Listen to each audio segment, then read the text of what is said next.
Let's roll the intros.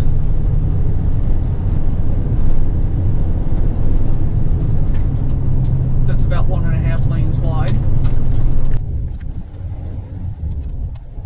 And partly I took it because I had a van that was following me and I felt like I was holding it up.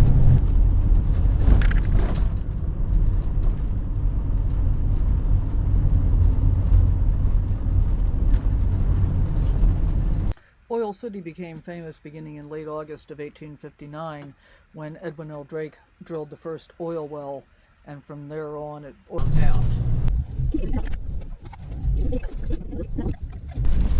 I'm particularly thrilled about having to cross this bridge that was not marked, and I almost... Railcar Pizza, Boxcar Brewing. When I first got started this morning,